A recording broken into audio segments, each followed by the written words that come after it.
The cartoon show.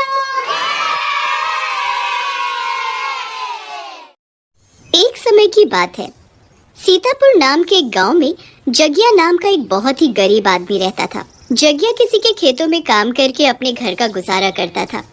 एक दिन जगिया शाम को खेती करके घर लौटता है तो उसकी पत्नी रीमा सर पकड़कर बैठी होती है। जगिया उसके पास जाता है और उससे पूछता है, घर में राशन का एक दाना नहीं है। तुमने बोला था आज लेते आओगे, पर तुम तो खाली हाथ ही लाते आ रहे हो। अरे मैं आज मालिक के घर गया था, पर वो पैसे मांगते ही इतने गुस्से में आ गए कि उन्होंने मुझे काम से ही निकाल दिया। हे भगवान, तो हम और हमारे बच्चे तब तक क्या खाएंगे?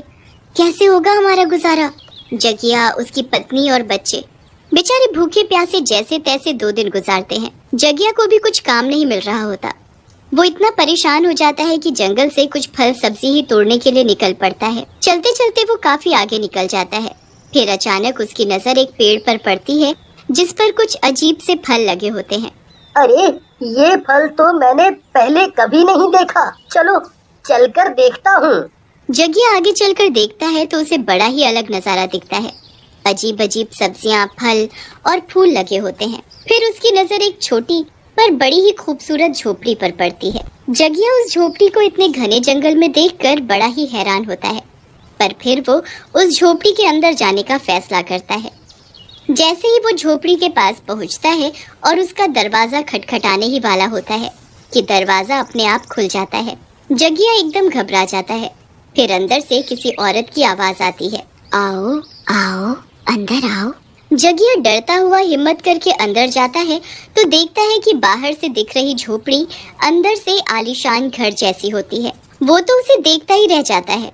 फिर उसकी नजर बेड पर पीठ करके लेटी हुई एक औरत पर जाती है।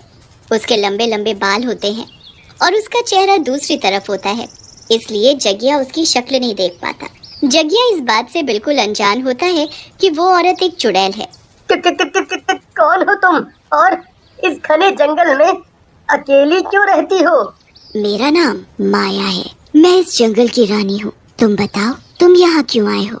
मैं बहुत गरीब हूँ, घर में कुछ खाने को नहीं है, इसीलिए यहाँ से कुछ खाने के लिए सब्जी और फल लेने आया था। मैं तुम्हें सब कुछ दे सकती हूँ, जो तुम चाहो, खाना हो या सोना या ढेर सारा पैसा। क्या सच में तुम मुझे ये सब दे सकती हो?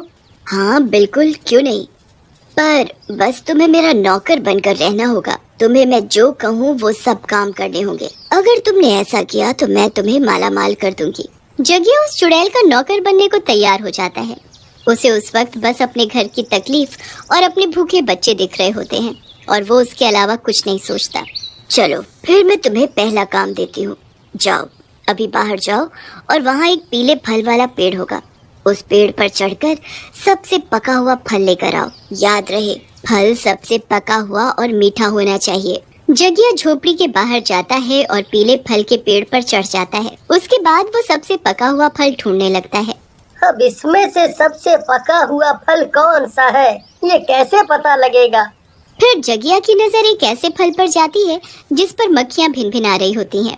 उससे वो समझ जाता है कि सबसे पका हुआ और मीठा फल है। वो जल्दी से उस फल को तोड़ लेता है और उस चुड़ैल के लिए ले जाता है।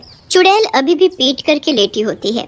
वो पीछे हाथ करके जगिया के हाथ से फल ले लेती है और उसे खाने लगती है। वाह, ये तो बहुत ही मीठा है। मैं तुमसे बहुत खुश हुई। तुमने बहुत अच्छा काम किया। चलो अब तुम घर जाओ और मेरी झोपड़ी के बाहर तुम्हारे लिए कुछ रखा हुआ है, उसे घर ले जाना। पर अभी तो मैं बाहर से ही आ रहा हूँ, वहाँ कुछ नहीं था। मैंने कहा ना बाहर कुछ है, अब तुम जाओ।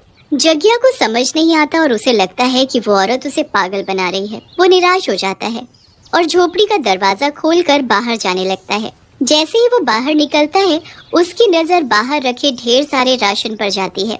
आटा, सब्जी, तेल, फल और जाने क्या क्या सामान वहाँ रखा होता है। जगिया इतना सब देखकर हैरान भी होता है और खुशी से पागल भी। वो जल्दी से सब चीजें उठाता है और जल्दी घर जाता है। रीमा इतना सब देखकर बड़ी हैरान होती है। वो जगिया से पूछती है कि वो ये सब कहाँ से लाया, तो जगिया उसे झूठ बोल देता है कि उसे कोई नौकरी मिल गई है। रीमा जल्दी से सब सामान अंदर ले जाती है और बढ़िया सा खाना बनाती है। जगिया और उसका परिवार भर पेट खाना खाता है और चैन की नींद सोता है। अगली सुबह जगिया जंगल के लिए निकल पड़ता है। वो जैसे ही चुड़ैल की झोपड़ी के बाहर पहुंचता है, वैसे ही दरवाजा अपने आप खुल जाता है। जगिया को अजीब लगता है, पर वो अंदर घुस जाता है। इस बार भी वो चुड़ैल पीठ करके लेटी हुई होती है। मुझे तुम्हारा ही इंतजार था। बताओ मुझे आज क्या करना है, मैं सब काम कर दूंगा। पहले जाकर उसी पेड़ से मेरे लिए फल लेकर आओ और फिर वहाँ मेज पर रखी कंघी से मेरे बाल काट दो। मैं और बाल? क्यों, तुम मेरे काम नहीं करना चाहते? बताओ। नहीं नहीं, मैं सब काम कर दूंगा। जगिया पहले फल तोड़कर लेकर आता है और फिर कंघी से चुड़ैल के बाल काटने लगता है। उस चुड़ैल के बाल तार की तरह होते हैं। हाथ में लेते ही जगिया के हाथ कटने लगते हैं। जगिया को बड़ी तकलीफ हो रही होती है, पर वो बेचारा कुछ नहीं बोल पा रहा होता। बाल काटते काटते जगिया के हाथ से खून निकलने लगता है और अब उससे ये दर्द बर्दाश्त नहीं हो रहा था। आखिरकार वो चुड़ैल से बोलता है, एक बात बोलूं, आपके बाल बहुत अच्छे और लंबे हैं। अगर मैं इनको ज्यादा काटूंगा तो ये सुंदर बाल टूटने लगेंगे। क्या सच में? चलो फिर इन्हें ऐसे ही रहने दो। झूठ बोलकर जगिया चुड़ैल के बाल से अपना पीछा छुड़वा ही लेता है। जब जगिया रात को घर वापस जाने लगता है तो उसे पिछली बार की तरह झोपड़ी के बाहर एक थैला रखा मिलता है। जगिया उसे खोलकर देखता है तो उसमें ढेर सारे पैसे होते हैं। जगिया तो खुशी से पागल हो जाता है। वो अपने हाथों का दर्द भी भूल जाता है और घर चला जाता है। अगली सुबह वो चुड़ैल जंगल के लिए फिर निकल पड़ता है। चुड़ैल इस बार उसका बेसब्री से इंतजार कर रही होती है। कब आएगा कब आएगा? आज तो उसका तीसरा दिन है। आज मेरा काम करके वो जिंदगी भर का मेरा नौकर बन जाएगा। बस आज का दिन और एक काम और बस। चुड़ैल जगिया का इंतजार कर ही रही होती है कि तभी जगिया आ जाता है। आ गए तुम? जाओ, पहले मेरे लिए फल तोड़ कर लाओ और फिर मेरे पैर दबाओ। मेरे पैरों में बहुत दर्द है। जगिया पहले फल तोड़ कर लाता है, फिर चुड़ैल के पैर दबाने लगता है। चुड़ैल के पैर एकदम सूखी लकड़ी की तरह अकड़े हुए होते हैं।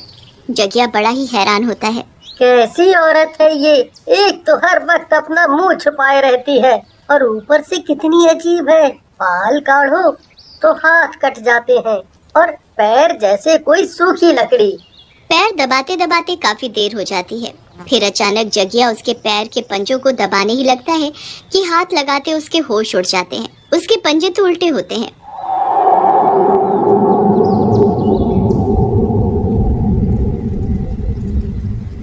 जगिया बुरी तरह कांपने लगता है। अब उसे सब कुछ समझ आ जाता है। क्या हुआ? रुक क्यों गए? मेरे पैर दबाओ। नहीं, वो मुझे कुछ जरूरी काम याद आ गया। क्या मैं अभी घर जा सकता हूँ? नहीं, बिल्कुल नहीं। अब तुम अपने घर कभी नहीं जा सकते। चुड़ैल पलटकर देखती है तो उसकी भयानक शक्ल देखकर जगिया दूर जा गिरता है। वो बुरी तरह चिल्लाकर भागने लगता है, पर अचानक झोपड़ी का दरवाजा बंद हो जाता है। चुड़ैल जोर जोर से हंसने लगती है। जगिया चुड़ैल के आगे हाथ जोड़ने लगता है। ऐसे कैसे जाने दूं? अब तो तू मेरा जिंदगी भर का नौकर बन चुका है। तूने 3 दिन मेरा काम किया और अब से तू मेरा नौकर है। जगिया बुरी तरह फंस जाता है और उस चुड़ैल के घर में बंद होकर रह जाता है। चुड़ैल उसे अपना नौकर बना लेती है और उससे जालिमों की तरह काम करवाने लगती है। जगिया को ऐसे ही काफी दिन निकल जाते हैं। उसकी हालत बद से बदतर हो जाती है और दूसरी तरफ उसकी बीवी उसे ढूंढ ढूंढ कर परेशान हो चुकी होती है। मुझे कैसे भी इससे बचकर निकलना होगा। कुछ तो होगा जिससे इस चुड़ैल का अंत हो सके। एक रात जब चुड़ैल अपनी तंत्र विद्या कर रही होती है तो जगिया मौके का फायदा उठाता है। मुझे लगता है ये चुड़ैल इस पेड़ के फलों को खाकर जिंदा रहती है, तभी ये मुझसे रोज एक फल मंगवाती है। अगर मैं इसे ही खत्म कर दूं तो शायद इस चुड़ैल का अंत हो सके। चुड़ैल घर के अंदर तंत्र मंत्र कर रही होती है और जगिया चुपके से बाहर जाकर उस शैतानी पेड़ को आग लगा देता है। पेड़ के जलते ही चुड़ैल के अंदर से चिल्लाने की आवाज आती है। आह आह, किसने मेरे शैतानी पेड़ को छुआ है? कौन है बाहर? जगिया खिड़की से अंदर देखता है तो चुड़ैल जल रही होती है। आग के लपटों में उसकी झोपड़ी भी जलने लगती है।